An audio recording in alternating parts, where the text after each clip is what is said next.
So, welcome to my update thoughts and review for patch 2.9 in Fire Emblem Heroes. So we're going to be a little bit nasally congested today. I don't think there's too much to go over, but you know, there's some pretty cool things coming up in the next patch. Before we get into it, I know some of you may have been looking forward to maybe some arena changes. It doesn't seem to be happening in this patch, so sorry about that. But yeah, there's interesting refinements and a really new nifty feature that should make, well, one of the most annoying things about Fire Emblem improved. So let's get into it. Here we go.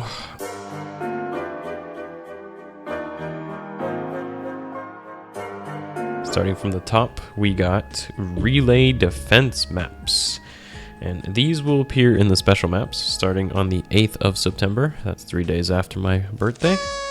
It seems like you pretty much hold the fort against an onslaught of enemies. I like this. It's not supposed to be some sort of competitive map from the way I'm looking at it, because it has that score threshold down here, as you can see. It's not like an arena mode or Grand Conquest or something. You just pretty much clear the map with a good score and you get a reward. In fact, I'm fairly certain two things about this. One, it might be a beta test of another mode. So if you guys remember Rival Domains was released before Grand Conquest was released, so this is kind of like their way of testing the mode and see how much engagement the community gets out of it. That's what I think. This could set the good precedent for the defend your own castle mode, like your own castle. I don't think it'll be like a Grand Conquest kind of competitive mode, but I think maybe it'll do something cool like that. And an interesting thing though is it is going to be swapping with Rival Domains. It says here relay defense maps will be released periodically instead of Rival Domains maps, which ran every week on Saturday at 10 a.m. So they're gonna pretty much just swap them out. You're not gonna have both at the same time. Relay defenses will last 2 weeks instead of one, like Rival Domains. Maybe they think it's harder. I'm not too sure. Either way, I think it's cool. Anything new is awesome.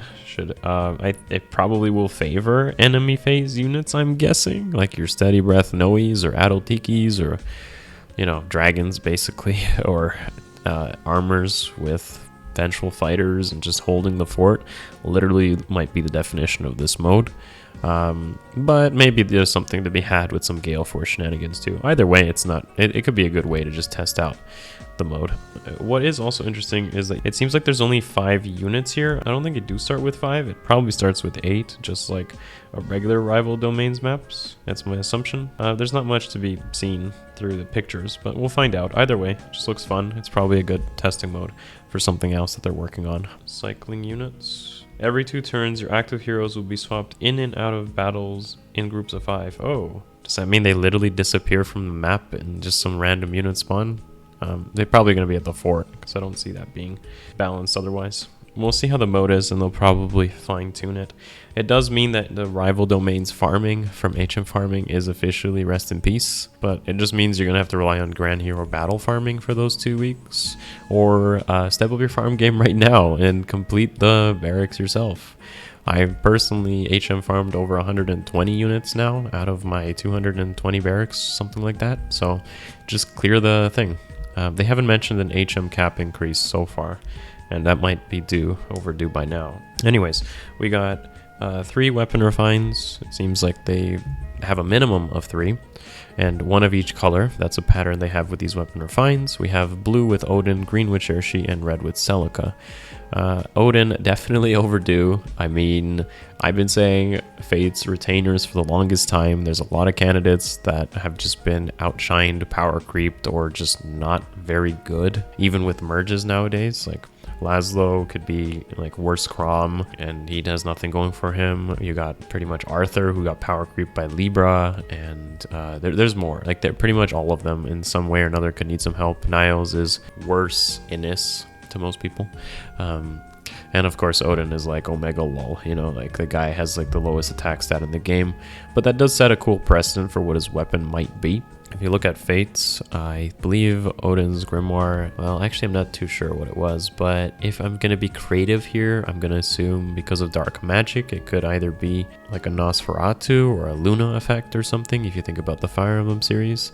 And maybe he'll target like lower defense or res, like Felicia, or just cut the enemy's defense or res completely, or something crazy like that. It's the sort of buff that he would need to be effective. If they just make him a support unit, I guess that would be kind of sad. And one of the most coolest things maybe that they'll give him is like, just to make minus attack the actual optimal IV, that you'll get bonus attack equal to the difference between his attack and the enemy attack. So you run into like Grima and you have like a 34 attack Odin or something because he's minus attack, and there's like, you gain like 36 bonus damage because the difference in attack is that much. That would be hilarious. Actually, that would be kind of cool. Of course, you run into like some units that are similar attack to Odin, it'd be his weakness, but like the big attack stacking, he could counter that in some way. He probably wouldn't even kill that Grima, but maybe he would. I think it's just something cool to think about. It probably won't happen. It's just one of my ideas. As for the next one, we got Shershi. Shershi is actually a really good unit, so it's surprising to see her get a refinement, but she definitely could use it depending on what the refinement is. And this also means that she's going to score really well if you give her distant counter or death blow 4 because of the weapon. You know, giving 400 SP combined with death blows 300, you get a new multiple, bringing you into a higher scoring bin. So for those of you that have Shershis at 5-star plus 10, this actually helps you for your arena core there to score better. And Shershi was already a good unit anyway, so that's very much welcome. She'll score equally to the likes of Camilla, Claire, and Sheeta for the other flyers. Finally, we got Celica. Okay, so I know everyone's loves Celica. I like Celica myself, but I know what they're doing here. This is obviously like the waifu or a reason for the people to pull on this banner for when it inevitably comes, because otherwise nobody would pull on this banner. Odin, Shershi are both 3-star available units, and you need some motivation for when they make this banner with these 3 here for somebody to pull on Celica due to her popularity. And if the refinement actually ends up being pretty good, which, I mean, Ragnarok was already pretty good, adding 5 attack and 5 speed, then yeah, adding additional stats or just effects to that means that it'll give some motivation for people to pull on it. And that's what I think. It's kind of like intelligence system saying, hey, you know, spend some money, pull on this weapon refined banner. I guess that's okay. Depends. If it's your favorite character, then by all means go for it. Just don't get baited. That's all I gotta say.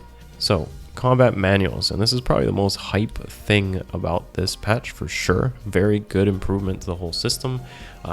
Just as a preface, I am very sorry if you expanded your barracks, because this means that you will likely never cap out your barracks with optimal usage of the combat manual system in place now. Thankfully, and due to the barracks management guides in my YouTube channel, so check that out. They still be fairly useful, but they will be less useful going forward. If you followed those, and you hopefully didn't expand your barracks too much, and my free-to-play account has never expanded beyond 300 space. And this was needed actually, because with bonus unit systems being in place now for higher scoring, you kind of need some other reason to keep all the units you get, and combat manuals is going to be able to do that. So what it says is you will be able to send heroes back to their worlds and create a combat manual in exchange. So I guess it's kind of like immersion. Go home, but just leave the text of how you're supposed to death blow 3, Klein. Thank you. Now I read this book and I understand how to death blow 3. Now what should happen is Nino should be unable to use these combat manuals because she cannot read. That was a joke. Make sure you laugh, guys. Anyways, we got these options: create combat manuals, exchange manuals, your manuals. I'm not 100% sure what all these mean yet, other than the create combat manual thing, which basically means you send them home, but they leave like a skill for you to inherit. The actual thing itself can actually be used for inherit skill and merging allies. Like it just says right here, combat manuals can be used instead of heroes in the inherit skill and merge allies menu. So that's awesome.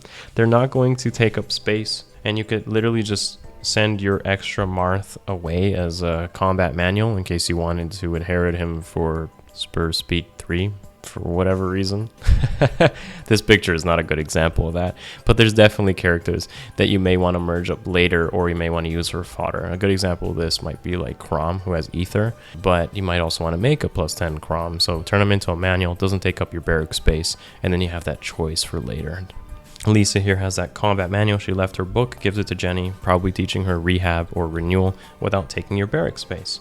And additionally, you can have up to 9,999 combat manuals. So essentially, infinite barrack space, because to be able to have that much is unlikely. To be totally honest, it does feel like this is a little bit of a change to those that were capping out their barracks. So if you spent like thousands of dollars, I personally can't relate to this, but I feel like if you did spend thousands of dollars, then you were probably at like 1,100 barrack space and like struggling to find out who to send home. So maybe this is a little bit catered to those kind of people, to give them space and motivation to keep summoning, even though like it doesn't affect most people that might have had good barracks management previously. You can't inherit obviously like skills or levels or anything like that. You can't make, essentially the combat manual cannot be the unit. That's the risk that you lose here.